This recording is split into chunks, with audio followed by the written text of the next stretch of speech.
Sabe aquele cansaço que parece que não vai embora? Tipo, não importa o que você faça, a energia simplesmente não vem. Aquela fadiga que não tem uma explicação óbvia, né? Exato. E a gente fica se perguntando o que será que está acontecendo dentro do corpo. Muitas vezes a resposta para esse mistério tá no nosso sangue. E a investigação começa com uma palavra que todo mundo já ouviu falar, mas poucos entendem a fundo. Anemia. E hoje a nossa conversa vai ser um pouco diferente. Com base numa transcrição bem detalhada de uma aula médica, a gente vai ser meio que detetive, sabe? Gosto da abordagem. A cena do crime é o hemograma. Nossa missão é decifrar as pistas, entender o que é anemia de verdade, de onde vêm as células do sangue e qual é a primeira pista para a gente começar a desvendar esse caso. É a abordagem perfeita, porque analisar uma anemia é exatamente isso, um trabalho de detetive. O cansaço é só o alerta inicial. A investigação de verdade começa quando a gente olha as evidências. Perfeito. Então vamos direto ao ponto principal. A fonte que a gente analisou deixa bem claro que a fadiga, esse cansaço todo, vem da diminuição da hemoglobina. Uhum. Eu sempre gosto de pensar numa analogia. Imagina que as nossas hemácias, os glóbulos vermelhos, são os caminhõezinhos de entrega do nosso corpo. É uma ótima analogia, funciona muito bem. E a carga que esses caminhões levam é a hemoglobina. E a entrega é oxigênio. A mercadoria mais valiosa de todas. Isso. Então, se a hemoglobina está baixa, é como se os caminhões estivessem, sei lá, quase vazios. A entrega de oxigênio para os tecidos, para os músculos, para o cérebro, fica toda comprometida. E o resultado é esse cansaço, essa falta de energia. Então, por definição, anemia é hemoglobina baixa. Esse é o fato central do crime. Exatamente. Mas um bom detetive não para por aí, né? O hemograma traz outras pistas. Uma delas é o hematócrito. Hematócrito. De forma simples, é a porcentagem do volume do sangue que é ocupada por esses caminhões, pelas hemácias. O normal fica ali por volta de 40% a 45%. A fonte menciona que um valor abaixo de 33%, por exemplo, já acende um alerta bem claro. Entendi. Então o foco não é só na quantidade de caminhões, mas na capacidade de carga total. Mas e a qualidade dessa carga? A fonte também fala de um tal de CHCM? Ótima pergunta. O CHCM aprofunda a investigação. Ele nos diz o quão cheio de hemoglobina está cada caminhão individualmente. Ah, Porque você pode ter um número ok de caminhões, mas se cada um estiver com pouca carga, o sistema todo falha. Um CHCM baixo, por exemplo, sugere que as hemácias estão pálidas, com pouca hemoglobina. É uma pista clássica. entendi. Não basta saber quantos caminhões, mas o quão carregados eles estão. Isso me leva a uma pergunta. De onde eles vêm? Onde fica essa fábrica? A fábrica é a nossa medula óssea. É lá dentro dos ossos que acontece a hematopoese, que é a produção de todas as células do sangue. E para as hemácias o processo tem um nome específico, né? Isso, a eritropoiese. Tudo começa lá a partir de uma célula-mãe. E aqui a fonte entra num detalhe que eu achei fascinante. A ideia de linhagens celulares. É como se fosse uma empresa com diferentes departamentos. Exatamente essa a ideia. A medula se divide em duas grandes linhas de produção. Uma é a linhagem linfóide, que é tipo o departamento de segurança, que produz os linfócitos. Certo, segurança. E a outra? A outra, que é a que mais nos interessa aqui, é a linhagem mieloide. Esse é o grande chão de fábrica. Produz as hemácias, nossos caminhões, as plaquetas, que são a equipe de reparo rápido da coagulação, e a maioria dos outros glóbulos brancos, como os neutrófilos. Então, peraí. Se o nosso detetive encontra um problema, essa divisão é crucial. Fundamental. Se o problema é só nos caminhões, nas hemácias, a gente olha para a linha de montagem delas.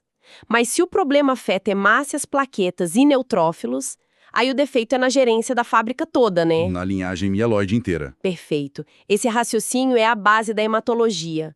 Uma anemia isolada faz a gente pensar em nutrição, perda de sangue. Já uma queda nas três linhagens... A gente olha direto para a medula óssea. Exatamente. A fábrica está falindo, está sendo sabotada, Entender essa árvore genealógica é o que permite focar nos suspeitos certos. Ok, isso é fundamental. E aqui a investigação fica muito prática. O detetive tem o exame de sangue na mão. Qual é a primeira pista mais importante que ele procura? A primeira pergunta que define todo o rumo da investigação é: qual é o tamanho médio das hemácias? O tamanho importa, e muito. O parâmetro que nos dá essa resposta é o VCM, volume corpuscular médio. Certo. E como essa pista classifica o crime? Ela nos dá 3 grandes categorias. Se o VCM está abaixo de 80, a anemia é microcítica. Micro, de pequeno. As hemácias, os caminhões, são menores que o normal. Células pequenas. Isso me soa como falta de matéria-prima, como se a fábrica não tivesse peças suficientes para construir os caminhões no tamanho certo. O ferro é essencial para a hemoglobina. Sem ferro, a medula até tenta, mas só consegue produzir hemácias pequenas e com pouca carga. Fascinante. Ok. Essa é a primeira categoria. E a segunda? E se os caminhões tiverem o tamanho normal? Se o VCM estiver entre 80 e 100, temos uma anemia normocítica. Ou seja, a pessoa tem pouca hemoglobina, mas as hemácias que circulam têm o tamanho correto. Aí o mistério aumenta. Sim, Porque a fábrica parece estar construindo os caminhões direitinho. Então, o que pode ser? Eles estão sendo destruídos mais rápido? Ou a fábrica só diminuiu o ritmo da produção? exatamente essas são as duas grandes hipóteses. Uma causa comum é a perda de sangue aguda, um sangramento. Você perde caminhões perfeitos. Outras são as doenças crônicas, que mandam um sinal para a medula diminuir a produção. Faz sentido. E a última possibilidade? O VCM alto. Quando o VCM está acima de 100, a anemia é macrocítica. Macro, de grande. As hemácias são maiores que o normal. E aqui a minha intuição de detetive muda de novo. Não parece falta de matéria-prima. Células gigantes me sugerem problema no processo de montagem, um defeito que faz elas não se dividirem direito. Perfeito. A macrocitose geralmente aponta para um problema na maturação e divisão celular. Os suspeitos clássicos aqui são as deficiências de vitamina B12 e ácido fólico, que são cruciais para a síntese de DNA. Uau! Incrível como um único número, o VCM, já conta uma história e aponta para suspeitos tão diferentes. Totalmente. Mas imagino que às vezes as pistas se misturam. Tem algo mais que ajuda a desempatar o caso? Com certeza. Um dos grandes parceiros do VCM é o RW, que a fonte também menciona. RW, que nome complicado. O que ele significa na prática? Na prática, ele nos diz se os caminhões são todos do mesmo tamanho ou se tem uma mistura de tamanhos circulando. Um RDW alto indica uma grande variedade, o que a gente chama de anisocitose. E como essa informação extra ajuda no quebra-cabeça? Ah, ela pode ser a peça que faltava. Imagina um hemograma com um VCM de 85, normal. À primeira vista, anemia normocítica. Certo. Mas aí você olha do lado e o RDW está altíssimo. Isso é uma bandeira vermelha. Significa que, embora a média do tamanho seja normal, existe uma população de células muito pequenas e outra de células muito grandes circulando ao mesmo tempo. Ah, então uma está cancelando a outra na média do VCM. Exatamente. O RDW desmascara o VCM. Essa combinação é uma pista clássica, por exemplo, de uma deficiência dupla, de ferro e de B12. Uma tende a diminuir o tamanho, a outra tende a aumentar. E a média fica falsamente normal.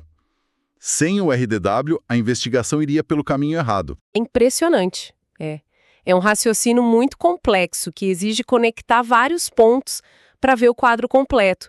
Para um estudante de medicina ou para quem está se preparando para residência, dominar essa arte de detetive deve exigir muita, mas muita prática. Sem dúvida. É a diferença entre decorar valores e entender o processo. E essa habilidade só vem com a repetição, com a resolução de inúmeros casos, até que os padrões fiquem, assim, quase automáticos. Falando em prática, repetição e ter acesso a muitos casos para treinar, se você é estudante e quer se preparar de verdade, entrar agora em medcube.com.br baixa o app e aproveita o maior banco de questões do Brasil, com provas anteriores de todas as instituições, questões comentadas, resumos práticos, aulas completas e flashcards prontos para revisão onde quiser. Tem uma ferramenta que organiza tudo isso e permite essa prática constante, parece que faz toda a diferença. Ferramentas que facilitam a aplicação do conhecimento são cruciais, sem dúvida. A repetição com questões é o que fixa o raciocínio. Cada caso visto é mais uma ferramenta no arsenal do detetive. Uau, que jornada! Então, vamos só recapitular as pistas principais que a gente reuniu. Primeiro, a confissão do crime. Anemia é, na essência, falta de hemoglobina. Isso, o corpo do delito. Segundo, a localização da fábrica. As hemácias nascem na medula óssea, na linhagem mieloide. Conhecer a origem é fundamental. E terceiro, a pista principal. O tamanho da hemácia, o VCM. Ele nos aponta para 3 tipos de modus operandi. Células pequenas, as microcíticas, células normais, as normocíticas, e as grandes, as macrocíticas. Então, o que tudo isso significa, no fim das contas? Significa que um simples exame de sangue é o ponto de partida para uma investigação profunda sobre o corpo. Isso levanta uma questão final para a gente pensar. Nós focamos em como classificar o problema, mas a verdadeira pergunta do detetive, depois de identificar o tipo, é: por quê? Por que a fábrica está com problemas? A culpa é da logística, como na falta de ferro? É um problema de gestão interna, uma desordem na própria medula? Ou será que um agente externo, uma doença crônica, está sabotando a produção à distância? Cada categoria não é um diagnóstico final, mas sim a abertura de uma nova porta de investigação. O hemograma nos diz o que está errado, o resto da medicina é